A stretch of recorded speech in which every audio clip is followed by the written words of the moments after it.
2024 সালের একদম শুরুতে রিলিজ হওয়া এই ফ্ল্যাগশিপ স্মার্টফোনটা বর্তমানে 2026 সালের শুরুতে এসে 48,000 টাকায় কিনতে পাওয়া যাচ্ছে। এখন এই S24 এই দামে পুরাতন হিসেবে কেনা ঠিক হবে কিনা এই শীতকালে ঠান্ডা মাথায় একদম বিস্তারিত আপনাদেরকে জানাবো, এবং এইটা যদি কেনা না যায় কেন এবং অল্টারনেটিভ কি আছে সেটাও জানতে পারবেন আজকের ভিডিওতে। তবে যে কোনো ফোনই যদি কিনতে চান ফারাজি টেকনোলজিতে কন্টাক্ট করতে পারেন। বেস্ট প্রাইসে যে কোনো মডেল যে কোনো ব্র্যান্ড তাদের কাছে পেয়ে যাবেন, হোক নতুন বা পুরাতন। বিস্তারিত ভিডিও ডেসক্রিপশনে দিয়ে দিচ্ছি। যমুনা ফিউচার পার্কে তাদের প্রিমিয়াম আউটলেটে আপনারা ভিজিট করতে ভুলবেন না। যারা ঢাকার বাইরে আছেন নিশ্চিন্তে কুরিয়ার করেও তাদের কাছ থেকে প্রোডাক্ট নিয়ে নিতে পারেন। এখন গ্যালাক্সি S24 এর মেইন ভিডিওতে আসি। আপনারা এখন এই ফোনটা কেনেন বা না কেনেন, আপনি যদি দোকানে যে কোনো জায়গা থেকে ফোনটা হাতে ধরেন, একদম পারফেক্ট ব্যালেন্সড একটা কম্প্যাক্ট ডিজাইনের ফোন। এটা ডিজাইনের জায়গায় কোনোভাবে আপনার কাছে মনে হবে না যে এটা 2 বছরের পুরাতন একটা ফোন। এবং এই বাজেটে যত ফোন আপনি কিনবেন এখন, হোক নতুন বা পুরাতন, বিল্ড কোয়ালিটি এবং ডিজাইনের জায়গা থেকে এইটা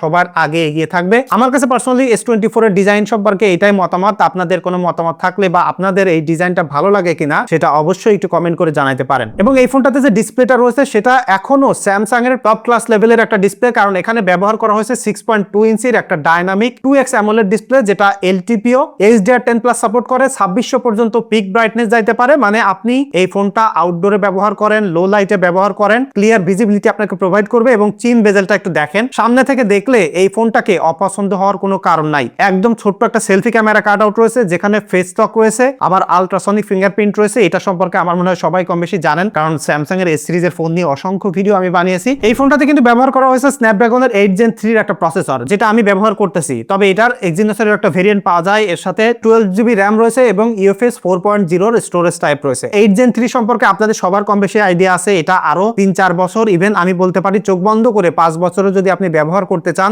এই টোটাল প্যাকেজটা যার সাথে আছে সেটা একটা মনস্টার কম্বো। এবং এইটার যে পারফরমেন্স অ্যাকচুয়ালি আপনি ডেইলি লাইফে ব্যবহার করতে গেলে পাবেন, সেটা একদমই টপ নচ লেভেলের আছে। এবং এখানে একদম লেটেস্ট সফটওয়্যার চলতেছে One UI 8, যেটা বেসড অন Android 16। এবং ভাই One UI 8 এ আপডেট করার পরে অ্যানিমেশন গুলো এত সুন্দর হয়েছে, ডিসপ্লের সাথে যে সিনক্রোনাইজেশন ভাবে কাজ করে, আপনি জাস্ট ফোনটা কেনার দরকার নাই, যে কোনো জায়গায় যে ব্যবহার করেন, ব্যবহার করার পরে ফোনটা আপনার ভালো লাগবে নিশ্চিত। এবং এটাতে কিন্তু 7 বছরের মেজর OS আপডেট পাওয়া যাবে। Android 14 দিয়ে রিলিজ হয়েছিল, মানে Android 21 পর্যন্ত এটাতে আপডেট পাবেন। সো সব জায়গায় এটা ফিউচার প্রুফ আছে। তবে এই ফোনটা এই মুহূর্তে না কেনার একটাই বড়সড় কারণ আছে, অবভিয়াসলি ফাইনালি বলবো, তবে এখনই বলতে হচ্ছে, কারণ পারফরমেন্স সেগমেন্টে এটার একটাই ফ্লস, ওইটা হলো এই ফোনটা অনেক গরম হয়। S20, S21, S22, S23, S24 প্রত্যেকটা ফোনেরই প্রবলেম একটা, গরম হয়। ইভেন S25 এ এসেও সেম প্রবলেম। তো গরম হওয়ার কারণে এই ফোনটা ব্যবহার করতে যে প্রবলেমটা আপনি ফেস করবেন সেটা হলো, আপনি যদি গেমিং করতে চান, মানে আপনার কোনো কাজকর্ম নাই, সারাদিন গেমিং টেমিং করেন 3-4 ঘন্টা করে, তাহলে এই ফোনটা আপনি কিনেন না। তবে যদি আপনি নর্মালি ব্যবহার করেন সেক্ষেত্রে কিন্তু প্রবলেম নাই। সো কম্প্যাক্ট ফোন যারা ব্যবহার করেন বা কিনতে চান, তারা কিন্তু এই টাইপের এভারেজ ইউজারই হয়ে থাকেন। তো আমার মনে হয় যে এজ এ কম্প্যাক্ট ফোন হিসেবে প্রবলেম নাই। তবে অনেকেই হয়তো বা স্যামসাং এর S সিরিজের ফোন কিনে ফেলতে পারেন পারফরমেন্স সেন্ট্রিক ফোন হিসেবে, তখন কিন্তু আপনার ডিসিশনটা ভুল হবে। এখন ক্যামেরাতে যদি আসি, এখানে কমপ্লিট ক্যামেরা সেটআপ আছে। পিছনে 3টা ক্যামেরা সেটআপ, যার মধ্যে 10 মেগাপিক্সেলের 3x টেলিফটো লেন্স রয়েছে, 12 মেগাপিক্সেলের আলট্রা ওয়াইড সেন্সর এবং 50 মেগাপিক্সেলের মেইন সেন্সর। আপনি যে কোনো লাইটিং কন্ডিশনে এটা ছবি তুললে স্যামসাং এর যে ফটো প্রসেসিং আছে, যে কালার টোন আছে, রেডি টু আপলোডের মতো যে পিকচারটা, সেটা আপনি মোস্ট অফ দ্য কন্ডিশনে পাবেন। লাইক একদম ঘুটঘুটে অন্ধকারেও যদি আপনি ছবি তোলেন, এখান থেকে একদম পারফেক্ট এক্সপোজার মেইনটেইন করে ছবি আপনাকে দিতে পারবে। বিশেষ করে পোর্ট্রেট তুলতে গেলে 3x এ ডিফল্ট যে ফোকাল লেন্থ আছে সেটা দিয়ে তুলতে পারবেন, 2x এ তুলতে পারবেন, ইভেন 1x এও পোর্ট্রেট তুলতে পারবেন। মানে ফটোগ্রাফিতে যত ধরনের ক্যাপাবিলিটি আমাদের দরকার তা সব এটাতে প্রোভাইড করতেছে। তবে এই ফোনটার আপগ্রেড করার যে সুযোগ ছিল সেটা হলো আলট্রা ওয়াইড সেন্সরটা আর একটু বেটার হইতে পারতো, বিশেষ করে ডিটেইলের ক্ষেত্রে। এবং যে 3x টেলিফটো লেন্স রয়েছে, এটা লো লাইটে পোর্ট্রেট তুলতে গেলে বা ছবি তুলতে গেলে একটু ডিটেইল মিস করে। তো এই ব্যাপারটা আসলে আমি বলবো যে এই ফোনের জায়গায় ইমপ্রুভমেন্টের সুযোগ আছে, আমি বলতে পারি। তবে 50,000 টাকা বাজেট সেগমেন্টের যদি আমি ফোনের সাথে কম্পেয়ার করি, হোক সেটা নতুন বা পুরাতন, তাহলে কিন্তু ওইগুলোর সাথে এটা ইজিলি ফাইট করতে পারে। এবং মোস্ট অফ দ্য জায়গায় দেখা যায় যে এটাতেই বেটার ফটোগ্রাফির এক্সপিরিয়েন্স দিচ্ছে, আপনি যদি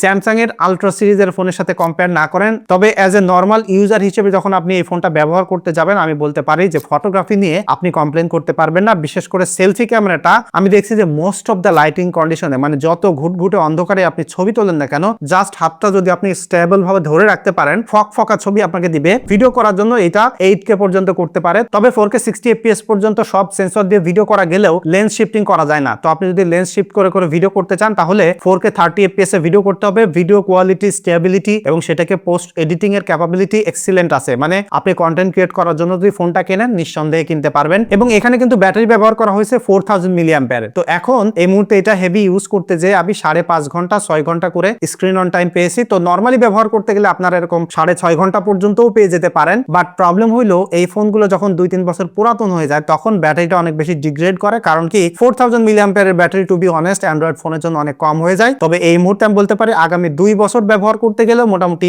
ভালো এক্সপিরিয়েন্স পেয়ে যাবেন আপনারা ব্যাটারি ব্যাকআপের দিক থেকে। তবে একটা জিনিস মাথায় রাখবেন, ছোট ফোন কম্প্যাক্ট সাইজ তো অনেক দ্রুত ব্যাটারি ডিগ্রেড হয়ে যায়। তো ব্যাটারি ব্যাকআপের জায়গায় হিউজ এক্সপেকটেশন রাখেন না। তবে নরমালি একজন অফিসিয়াল ইউজার বা ক্যাজুয়াল ইউজার হলে একদিন এটা ভালোভাবে আপনি চালিয়ে ফেলতে পারবেন। এখন 2026 সালের শুরুতে এসে যদি কেউ কিনতে চান S24 পুরাতন হিসেবে 48,000 টাকায়, তাহলে আপনি চোখ বন্ধ করে কিনতে পারেন। এক্সেপ্ট একটা জায়গায় আসলে কম্প্রোমাইজ, সেটা হইলো এটার হিটিং। সো হেভি ইউজার হইলে বা হেভি পারফরমেন্স সেন্ট্রিক ফোন খুঁজলে এই ফোনটা নিয়েন না, আর বাকি সব জায়গায় চোখ বন্ধ করে এটা কিনতে পারেন। এখন আপনার কাছে যদি মনে হয় ভাই আমার বাজেট আছে 50,000 টাকা, আমি পুরাতন ফোন কিনতে চাই না কিন্তু এই টাইপের এক্সপিরিয়েন্স পেতে চাই, তাহলে আমি বলবো আপনি গ্যালাক্সি S24 FE কিনতে পারেন। এটা ব্র্যান্ড নিউ ফোন, আপনারা ভালো ব্যাটারি ব্যাকআপ পেয়ে যাবেন, আর ক্যামেরা যে প্রসেসিংটা আছে স্যামসাং এর এটার মতো এই টাইপেরই পেয়ে যাবেন। তো এটাই ছিল মূলত আমার মতামত বা S24 সম্পর্কে। আপনার কোনো মতামত থাকলে বা আপনারা যদি কেউ ব্যবহার করেন বা স্যামসাং এর কোনো এরকম ফোন ব্যবহার করেন সেটা কিন্তু অবশ্যই একটু কমেন্ট করে জানাতে পারেন। বা এই প্রাইসে যদি আপনি অন্য কোনো ব্র্যান্ডের ফোন ব্যবহার করেন আপনার এক্সপিরিয়েন্স কেমন হচ্ছে, কোন জায়গায় প্রবলেম আছে সেগুলো যদি একটু বলেন তাহলে অন্যদের ডিসিশন নিতে আরো সহজ হবে।